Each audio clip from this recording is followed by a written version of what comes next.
Update kasus ini kita tanyakan, Saudara, kepada Kasubdit Jatanras Polda Jatim AKBP Arbaridi Jumhur. Pak Arbaridi, selamat petang.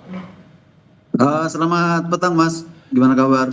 Alhamdulillah baik. Pak Arbaridi, mungkin bisa diceritakan, Pak, apa yang kemudian terjadi saat itu sehingga polisi pada akhirnya terpaksa menembak pelaku pembobol gudang rokok hingga tewas? Jadi setelah ini hasil dari pengembangan dari kerjasama Polres jajaran Polda Jatim, khususnya Polres Tulungagung, Mas. Jadi kita ketahui pergerakan pelaku ada dari arah Banyuwangi, dan setelah itu kita ketahui bahwa mereka itu habis kerja melakukan pembobolan di wilayah Bali ternyata. Jadi setelah kita dapat informasi mereka mengarah ke Surabaya, kita ikuti mulai dari arah Probolinggo lalu masuk tol. Dari situ mereka sudah tahu mereka dibuntuti oleh tim opsional, lalu mereka mulai melakukan hal-hal yang membahayakan bagi petugas, misalnya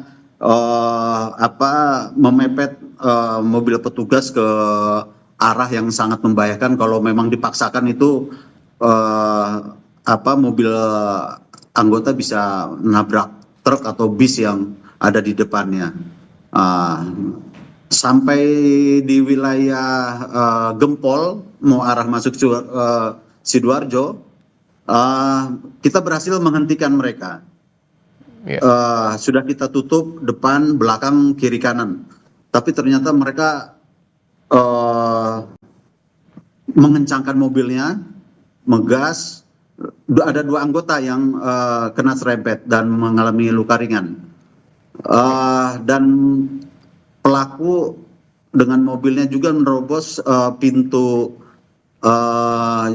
tol Japanan. Baik. Dari situ kita terus melakukan pengejaran, tetap melakukan gerakan-gerakan yang membahayakan untuk petugas yang mengejarnya. Seperti itu, Mas. Oke, artinya karena berani melawan polisi termasuk juga membahayakan masyarakat, akhirnya polisi memutuskan untuk kemudian menembak pelaku. Tapi pertanyaannya, Pak, apakah kemudian mereka ini memang kerap kali membobol toko atau gudang yang kemudian ada di daerah tersebut? Untuk di wilayah Jatim ada 10 TKP, Mas. 10 TKP? 10 TKP. Oke. Terus di wilayah Bali, terus dari pengembangan yang tersangka kita amankan, ada di wilayah paling banyak di wilayah Tangerang dan Jawa Barat. Demikian, Mas. Artinya ini komplotan yang terdiri dari banyak orang, Pak, apa bagaimana?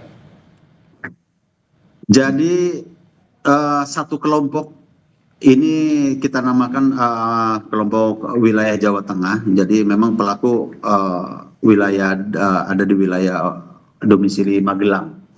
Mereka ada 3 kelompok sistem patroli. Ada beberapa kelompok yang lain sudah diamankan informasi di Jawa Barat. Nah, untuk yang kelompok 1 ini memang spesialis di wilayah Jawa Timur. Ada beberapa gudang, beberapa distributor, yang paling banyak hasilnya mereka itu ada di wilayah Tulungagung, sampai kerugiannya 600 juta. Artinya komplotan ini bisa dikatakan sebuah jaringan karena ada di beberapa daerah. Tapi pengejaran terhadap pelaku yang masih kabur sejauh ini update-nya seperti apa? Jadi dari pengejaran kemarin, karena mereka melakukan perlawanan, kita lakukan tindak tegas terukur. Jadi yang meninggal dunia ada 2 sebagai drivernya, FM, dan sebagai kaptennya, sebagai kepala operasinya lah, atas nama Eka. Yang melarikan diri atas nama BS masih kita lakukan pengejaran. Jadi waktu itu dari tol dia loncat ke daerah perumahan. Kita lakukan di wilayah perumahan. Sampai saat ini belum ada hal yang menggembirakan. Dan yang tertangkap atas nama MR, nah dari hasil keterangan MR ini kita baru tahu bahwa memang ada 3 jaringan yang menyebar di wilayah Jawa dan Bali. Mereka sekarang masih berkeliaran. Oke. Satu yang masih berkeliaran, yang satu sudah ditangkap Jawa Barat, satu yang barusan kita amankan. Demikian. Baik. Kita berharap bahwa polisi segera meringkus seluruh komplotan yang kemudian melakukan operasi terkait dengan pembobolan gudang ataupun toko ini. Terima kasih banyak Kasubdit Jatanras Polda Jatim, AKBP Arbaridi Jumhur atas waktunya. Terima kasih, Mas.